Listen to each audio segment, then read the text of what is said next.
কাগজে কলমে সৌদি আরব চালান বাদশাহ সালমান, কিন্তু ক্ষমতার নাটায়ের আসল সুতো দেশটির যুবরাজ মোহাম্মদ বিন সালমানের হাতে। সরাসরি দেশ পরিচালনার দায়িত্বে না থাকলেও সব সিদ্ধান্তই নেন তিনি। সামলান সৌদি আরবের প্রধানমন্ত্রীর পদও। টাকা আর ক্ষমতা থাকলে কি না করা যায়, তার জ্বলন্ত উদাহরণ সৌদি যুবরাজ মোহাম্মদ বিন সালমান। সাংবাদিক জামাল খাশোগি হত্যাকাণ্ডে তার নাম আসলেও এখন সেই আলোচনা মিলিয়ে গেছে। একের পর এক আধুনিকায়ন প্রজেক্ট নিয়ে সৌদি আরবকে অনন্য এক উচ্চতায় নিয়ে যাওয়ার স্বপ্ন দেখছেন তরুণ যুবরাজ মোহাম্মদ বিন সালমান। বৃহস্পতিবার থেকে সৌদি আরব সহ মধ্যপ্রাচ্যের বিভিন্ন দেশে রমজান মাস শুরু হয়েছে।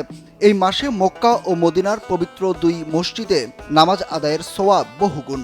নিশ্চিতভাবেই সেই কথা জানেন সৌদি যুবরাজ, তাই রোববার মসজিদে নববীতে নামাজ পড়তে দেখা গেল তাকে।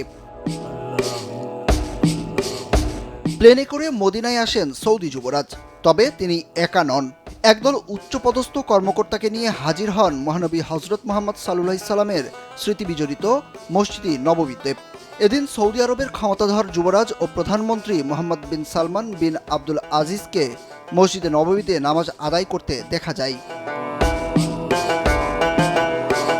সৌদি আরবের একদল মন্ত্রী ও শীর্ষ কর্মকর্তাদের নিয়ে মদিনার প্রিন্স মোহাম্মদ বিন আব্দুল আজিজ আন্তর্জাতিক বিমানবন্দরে পৌঁছান যুবরাজ মোহাম্মদ বিন সালমান।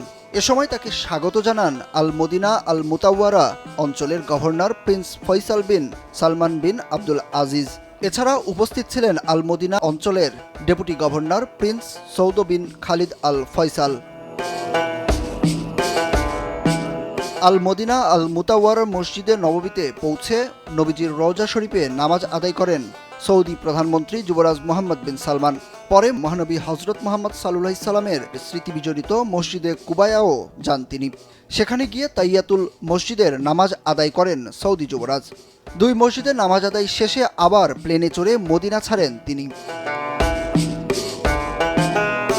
গত কয়েক বছরে সৌদি আরবের চেহারা বেশ বদলে গেছে।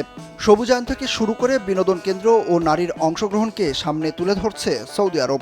আর সৌদিকে আধুনিক দেশে রূপান্তরে সামনে থেকে নেতৃত্ব দিচ্ছেন যুবরাজ মোহাম্মদ বিন সালমান। বয়সে অপেক্ষাকৃত তরুণ হলেও ধীরে ধীরে নিজের নেতৃত্বকে সুসংহত করেছেন তিনি। নিউজ ডেস্ক, দেশ টিভি।